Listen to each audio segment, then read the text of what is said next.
Hey guys, how are you? Thank you for coming onto my page. I really appreciate it sincerely and dearly. And today is Story Wednesday. You know, when you come into my page, you know I'm going to either talk about God, family, or principles.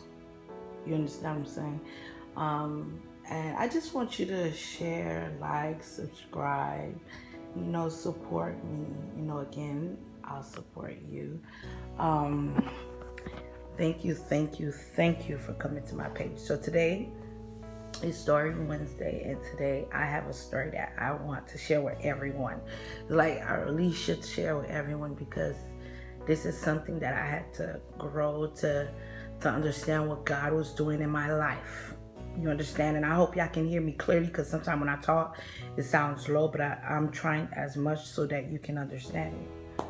So, okay, at the age of 10 or 11, um, my mom was attending a church where there was a older woman who child was like, they would say like a street girl or someone who's like have babies but don't raise them. They allow their mothers to raise them. um no judgment, I'm just saying that's what she was like. She never had abortions, which was very good, but she didn't keep not one child. She gave them all to her mother because she didn't have the time of day. She wanted to be in the she wanted to do her, basically she wanted to live her life, and she didn't want anything to do with children. And her mom had to go get them in a hospital before they were taken into the state custody. So there was a little one that was so cute. She was so cute, and I was little, I was young, and I was like the last girl in my mom's house, and I really wanted to play with her. She was just so beautiful, beautiful, looked like a cupcake. I loved this little girl. She was a baby, and I told the lady, I said, I told the lady, her name was Rita. I said, I love this baby, man. I want this baby to be my baby. And I was little, and what happened was my mom used to buy like thrift clothes to send to Hades, and she got a lot of kids clothes. So what I would do was, because I know the grandma didn't really have the money to buy the clothes, I would still like the sets that my mom would get for the little kids in Haiti, and I would give it to the baby because I was so in love and infatuated with her, and the grandma knew that, so she always brought her to me, let her sleep with me, because she had to go to work, and when I go to school, I didn't have her, but after school I always had her, and it became to a situation where I ended up being like her. I was not even her godmom. She had a godmom in the church, who went to the church before me, and the godmom was never there or present. It was always me. It was always me, and I'm telling you these situations because they're real life situations that maybe you're not going through it with that type of child, but you're probably going through it with your child. And I'm just trying to expose the situation how we as Christians, as human, should deal with it. You know what I'm saying? And so I was so in love with her. I remember when I became 18 and I started working, she was still always in my life because I took her personally as mine, and she lived with me. Now she lived with me. She was always in my life, always with me. I always had her.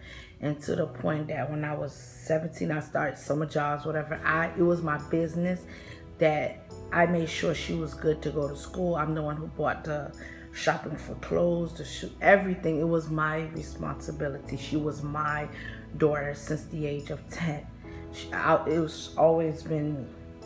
I told grandma, this is my full responsibility. So even before I had Samantha, I already had a daughter. You know what I'm saying? Without even pushing, that was my child. And I love that girl so much. I got 18, still taking care of her.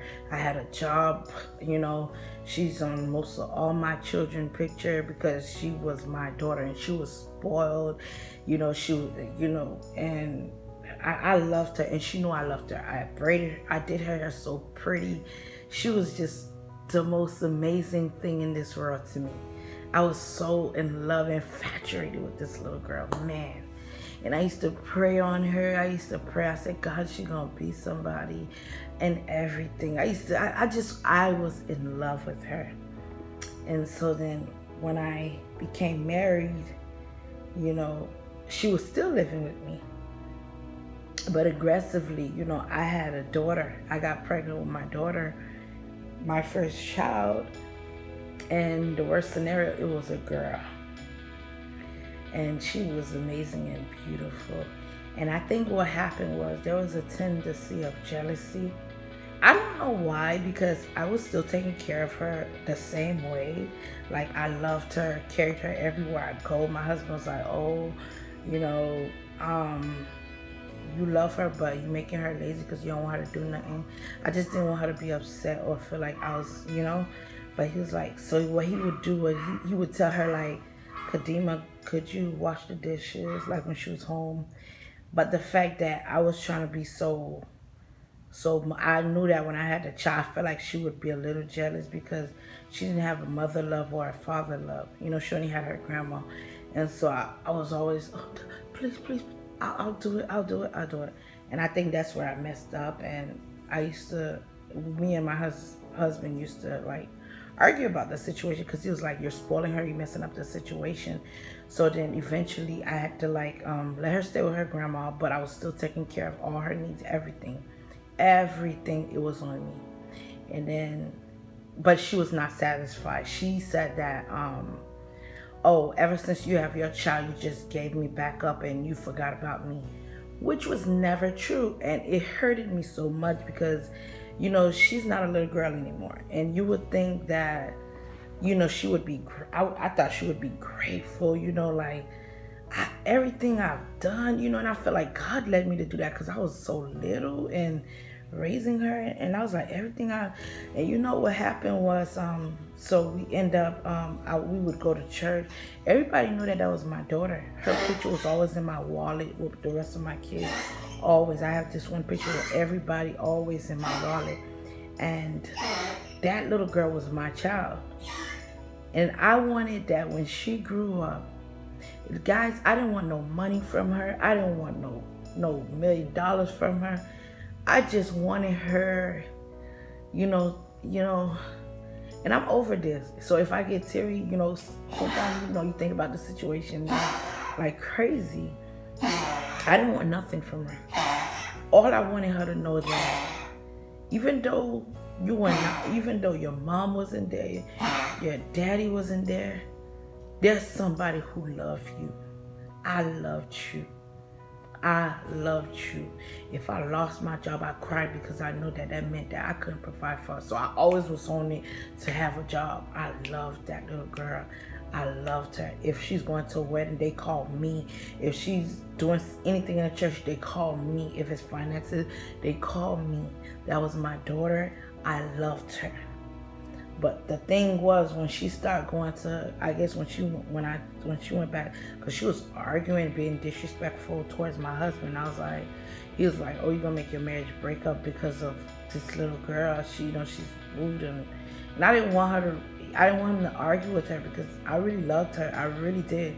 But I knew she was like a little fresh, but she was jealous with it. So I was trying to be like, have sympathy of the whole situation, knowing that she had nobody and it was always me, and she didn't want Samantha to take me from her. But so when I had my daughter, she was all sorry guys, this dog, if I don't open this door. So I try to understand the situation, you know. I try to put myself in her shoes.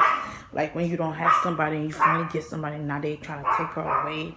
And she kept doing in my face, oh, you had your daughter, you know, you just don't do me. And it was never true. We was going to church. She was still in the church that I was going to, and everything.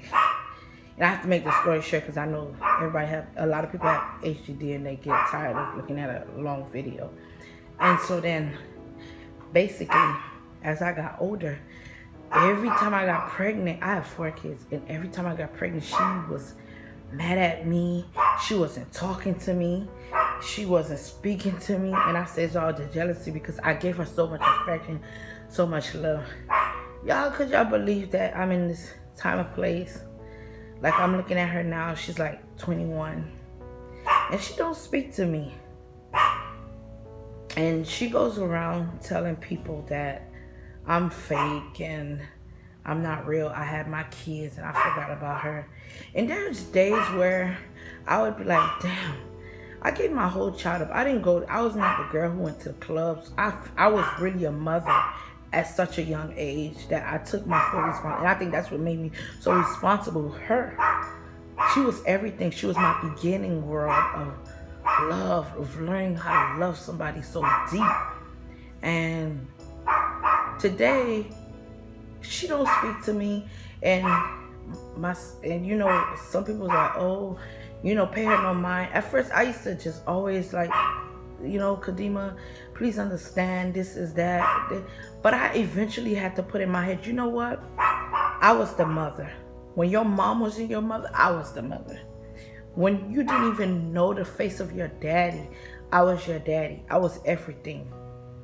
So if I do fall short, because I have 4 kids, you know what I'm saying? Even in her graduation, I bought the clothes. I bought the everything, but she wasn't grateful. She forgot everything I did. Everything. All she knew was I had kids and I forgot. And the fact that, you know, like what happened was when she got raised with her grandma, she couldn't live a certain type of way that I didn't want to affect. Not that I said that she could have messed up my children, but that was a personality that I didn't have in the house. And I used to always tell her, Kadima, don't talk like that. Don't say bad words in front of my kids. Don't. Why you yelling? Why you screaming? Why when you talk you have to yell? Why when somebody talk to you, you have to jug and you have to like, I don't want my kids to do that. Now, and I was talking, I said, you gotta stop that. So we would argue head on head. And she didn't never understand the concept that I was trying to tell her. I said, Kadima, that is ghetto. You would not be able to keep a job like that. You would not be able to get a man like that. Men don't like girls. They gotta be so aggressive. And little by little, I see that she would just scream back at me. And it became to a point where I felt like if, you know, back in the day, when I smack her, she wouldn't smack me. But now, I feel like if I smack her, she gonna smack me back and we gonna go head to head. So I pray God for her every day, you know, and I tell God, you know, to protect her wherever she is. And I just look at her and she's, you know, living the club life, whatever. That's not the life that I wanted for her, because she didn't see it in me. But she hates me, and she sent me a message on Snap. I never opened the Snap message. I didn't want to read about it. My sister used to go off on her and say, how ungrateful could you be? And this and that. And she sent me a message. I never read it or anything. I just left it in God's hands. And you know what, y'all? You might say, man, I would have forgot about how I would have been this. But God has blessed me. At first I thought I lost. I said I gave up my whole childhood. I didn't live to be a mother to her. I didn't live. But when I think about it, I say I was in a child who was the smartest child, and I am so blessed, y'all. I am so blessed. I always have a roof over my head. I bought my first house at the age of 20, and I feel like all of these coming because God see the heart that I have. My heart was so. I have a heart that's so big, and if people could just understand, like God, you would understand. Just do good. Even when somebody do you bad, do good, because God the one who's the blesser. I always tell everybody, I want nothing for Kadima. Never.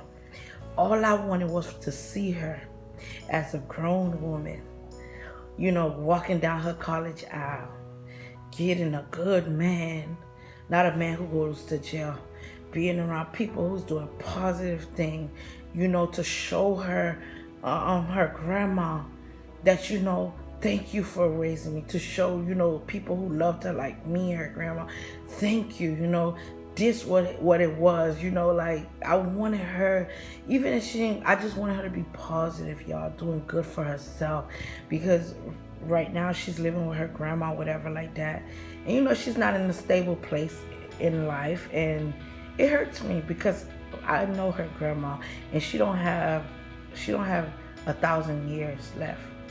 And I'm just thinking, when she gonna get it together? You know, are you gonna have to make yourself go homeless? And you know, y'all have to understand, this is my child, so it hurts me to death. And she don't know how much I love her, but what she sees is my downfall. And sometimes you have to catch yourself, because it will get hard. But you have to know that God blessing you for what you did. I don't regret what I did for her for all my life, because I am blessed. I am a good mother to my 4 other children. I am blessed. I have a home. I have a husband. I have people who really loves me, who care for me. And I'm just telling y'all, when y'all do good, make sure y'all do it for God's sake, not for no child, not for nobody, for God's sake, because He's gonna bless you. Sometimes we do good for our children, and they walk around, they the same one who cuss us out, who make us feel, who's ungrateful, who conniving as ever.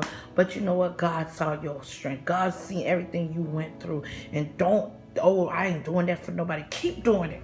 Keep doing it. And I keep doing it. I keep doing good for people. And it, you know, and I could tell you more stories, but I keep doing it. I'm telling y'all, keep doing it. Keep doing good even when they crush you. Because God is the one who's going to lift you up. When they pull you down, He's going to lift you up. When they pull you down, He's going to lift you up. When they pull you down, He's just going to throw you up until you soar up. Don't give up. Don't give up. It's gonna be hard. It's gonna days you're gonna cry. You're gonna be like, why she did that? Why? Don't she remember? Don't she? What? And you know, I watch her. Her mother died, and God bless her dead. And I watch her. You know how she celebrate her mom. She never had a relationship with her mom, but now she celebrate her mom, and that's gonna always be her mom. But she won't even. Somebody who raised her, took care of, gave their youth. She wouldn't even say hello or pass by. It was my birthday. She didn't say anything. And it had hurted. It really hurted me how ungrateful it is that mankind is. But I know that God, who's the God of everything, though they slay me, He is by my side. And I'm not giving up who I am for nobody. Whether I'm a woman of God and I'm a Christian, I would not bow down to sin. I would not bow down to children who's ungrateful. I would not bow down, and I'm not kissing her behind. I'm just in the presence of the Lord, and I'm praying that God should become a great woman of God and that she could raise her children right. But as for me, I told my sister, I said, I'm not reading not one word, disrespectful word she said to me. The message she left me, she could have it, she could eat it, she could do whatever she wants. The way God blessed me, I'm grateful for it, and I'm just going to keep on moving. So that's the encouragement I wanted to give y'all. God bless you. I love y'all. I'm sorry the video long, but you know, sometimes you just got to talk from your heart. Okay? Bye. Thank you.